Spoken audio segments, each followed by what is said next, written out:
Halo semuanya, kembali lagi di channel Kui Vlog.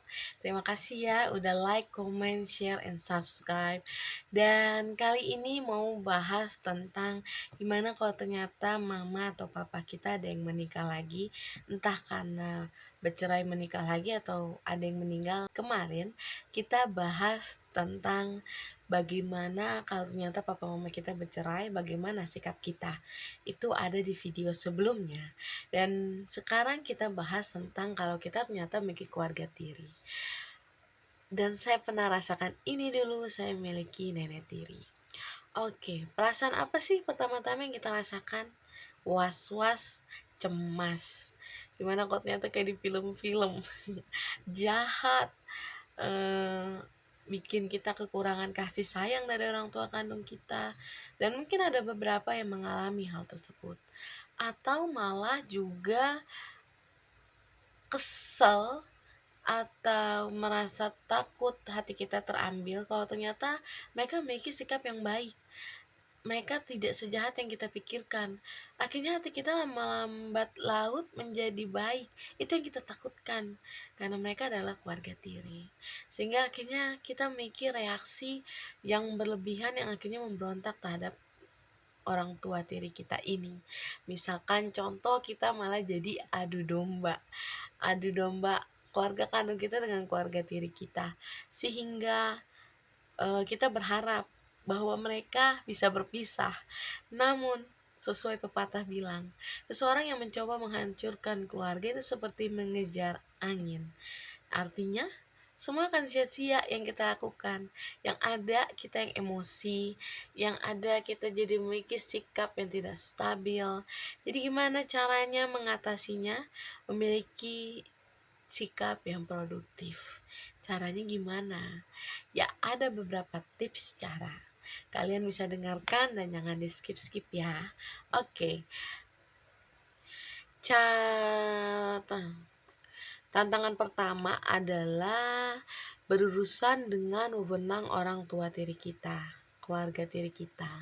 Biasanya wewenang itu yang biasanya dilakukan oleh keluarga kandung kita, dilakukan oleh keluarga tiri kita.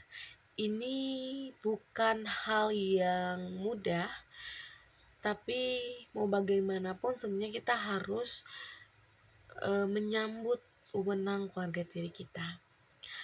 Kalau keluarga tiri kita, orang tua tiri kita melakukan disiplin terhadap anak tiri, itu membuktikan bahwa mereka sebenarnya menyayangi kita, makanya mereka mau mengambil posisi. Jujur, untuk membuktikan bahwa kita memang sudah dewasa dalam pemikiran, kita tidak akan memberontak dengan cara kamu kan bukan papa aku, kamu kan bukan mama aku, kamu kan bukan nenek aku. Itu malah membuktikan kalau kita masih kekanak-kanakan.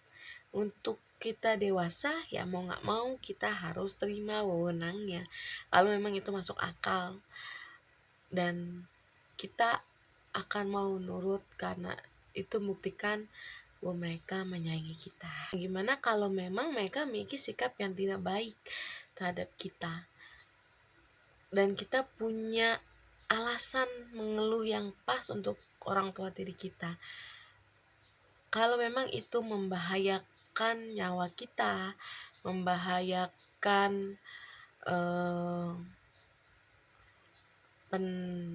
kalau memang itu membahayakan nyawa kita, lebih baik kita bicarakan dengan orang tua kandung kita.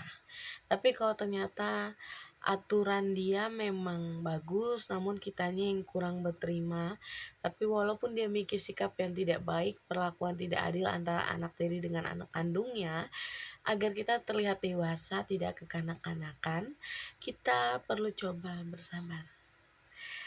Jangan pernah lawan kejahatan dengan kejahatan, tapi lawanlah kejahatan dengan kebaikan. Memang sulit, tapi agar lebih mudah kita menerima keluarga tiri, bisa jadi mereka juga sulit untuk menerima kita. Bukan hanya kita yang sulit menerima mereka. Jadi kedua belah pihak sebenarnya sama-sama sulit, sama-sama takut, sama-sama cemas. Jadi caranya adalah kita mau coba bagi keluarga tiri yang nonton atau maupun kita yang sebagai anak tiri kah, anak kandung kah, coba tuliskan sikap baik, 2 aja sikap baik apa yang dilakukan anak tiri kita, ibu tiri kita, atau bapak tiri kita, atau nenek tiri kita yang kita lakukan pada kita, sehingga mudah bagi kita untuk merespek mereka. Tadi tantangan pertamanya yaitu menerima wewenang orang tua tiri, atau maksudnya menerima disiplin mereka, aturan mereka. Dan sekarang tantangan kedua adalah mau berkompromi, belajar berbagi dan berkompromi. Kadang ternyata sebelumnya kita mungkin adalah anak tunggal, tapi setelah salah satu orang tua kita menikah, kita tidak lagi menjadi anak tunggal, atau tidak lagi misalkan menjadi anak bontot, atau tidak lagi menjadi anak pertama. Ini sesuatu yang harus berbagi kasih sayang, berbagi hak, dan kita bisa harus berkompromi. Memang hal ini sangat sulit, tapi kita mencoba, seperti kata pepatah, kita harus bersikap masuk akal. Masuk akal itu artinya apa? Kita harus mau bersikap lentur. Nah, bagaimana caranya agar bersikap masuk akal atau bersikap lentuk ini? Pertama, kita tidak akan ngotot akal. Gimana cara membuktikannya kalau kita ini sudah bersikap masuk akal? Pertama, kita jangan perlakukan mereka seperti orang luar. Kedua, jangan suka membanding-bandingkan atau mengingat-ingat masa sekarang dengan masa lalu. Ketiga, harus siap berbagi. Berbagi dengan orang tua tiri kita atau kakak adik tiri. Tadi kita udah bahas 2 tantangan. Pertama wewenang, kedua berbagi atau berkompromi. Dan yang ketiga sekarang adalah kalau ternyata perlakuannya tidak baik. Seperti beberapa orang bisa mendapatkan perlakuan baik dari keluarga tiri, ada juga yang tidak baik. Gimana cara menghadapinya? Pertama, kita tuh harus maklumin karena bukan karena soal hubungan, oh dia saudara, karena kayaknya dia lebih baik sama anaknya dibanding aku. Jangan seperti itu guys, kita harus maklumin bisa jadi mereka lebih sering bersama-sama, sama aja kayak kita, bisa jadi kita juga memperlakukan mereka belum seperti keluarga sendiri, sehingga mereka pun seperti itu. Dan bisa jadi kita juga lebih dekat dengan orang tua kandung kita dibanding orang tua tiri kita. Jadi mereka juga mungkin takut kalau mereka berlebihan, kamu akan menjadi ilfeel. So, jadi pertama kita harus maklumi perlakuan seperti itu. Dan kalau memang ada perbedaan besar, ketidakadilan, setiap orang mungkin punya kebutuhan dan kepribadian yang berbeda-beda. Jadi ketimbang terlalu pusingin tentang apakah orang tua tirimu memberi perlakuan yang sama, coba kita amati aja apakah dia memberikan kebutuhan kita. Seperti misalkan mama tiri kita tuh, kalau ini dapatnya mama tiri ya, tiap hari masakin apakah memang hanya untuk anak tirinya atau kita juga dimasakin. Atau soal papa tiri kita, apakah dia memberi nafkah, memberi uang jajan. Kalau yang itu diberi dan ukurannya sama, is okay. Jadi hal-hal lain gak usah dipusingin gitu, asalkan kebutuhan dasar semua sama. Dan yang bagi punya nenek tiri juga sama ya, misalkan apakah dia memperlakukan cucunya dengan baik. Kita misalkan merasa kurang baik, coba deh perhatiin, bisa jadi kita juga risih kalau diperlakukan baik, jadi dia juga risih memperlakukan kita dengan baik. Cobalah untuk melihat ya tadi, benar-benar untuk saling berkompromi. Dan kalau memang ternyata kebutuhan dasar kita tidak dipenuhi oleh orang tua tiri kita, dia lebih memenuhi dasar kebutuhan anak kandungnya, kita bisa bicarakan baik-baik dengan orang tua tiri kita. Kita harus bicarakannya dengan penuh respek untuk membuktikan kedewasaan kita dan membuktikan bahwa kita sudah mau menerima, sehingga dia juga nggak risih. Jadi kita jangan dengan menggebu-gebu marah, tapi kita penuh respect, maksudnya baik-baik ngomongnya seperti kita ke orang tua kandung kita, sehingga juga dia merasa dihargai dan dia sadar, oh iya, saya harus begini dan begitu, seperti itu. Oke, sudah ada 3 tantangan tadi yang kita bahas. Pertama, tentang wewenang orang tua yang harus kandung jadi diambil oleh orang tua tiri. Kedua, mau berbagi, berkompromi. Dan ketiga, bila memang tidak diperlakukan dengan adil. Nah, kalau kita coba terus bersabar, tahan amarah kita untuk membuktikan kedewasaan kita, dan kita nggak mau lawan kejahatan dengan kejahatan, hasilnya apa sih? Hasilnya tuh sebenarnya hidupnya lebih nyaman tau. Justru kalau misalkan keluarga tiri itu emang jahat, dia akan menjadi risih, dan lama-lama dia yang berubah atau dia menjadi risih dan gak betah. Tapi kalau ternyata dia juga ternyata sama-sama orang yang baik, kalian akan dapat kenyamanan, kalian akan jadi keluarga juga.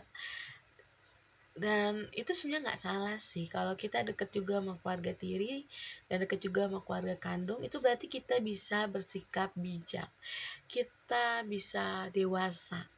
Jadi ke depan kita bisa mengambil pelajaran dan kita mudah untuk, kita bisa menjadi orang yang fleksibel, kita bisa menjadi orang yang mampu bertahan dalam keadaan apapun bila kita mencoba untuk tidak memberontak. Kalau kita coba malah memberontak, berarti saat kita ada masalah, kita akan lebih terpancing emosi, dan lagi pula kalau sering-sering emosi itu darah tinggi.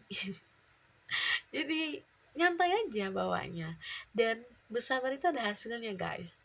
Ada rasa nyaman di kemudian hari, nggak langsung instan.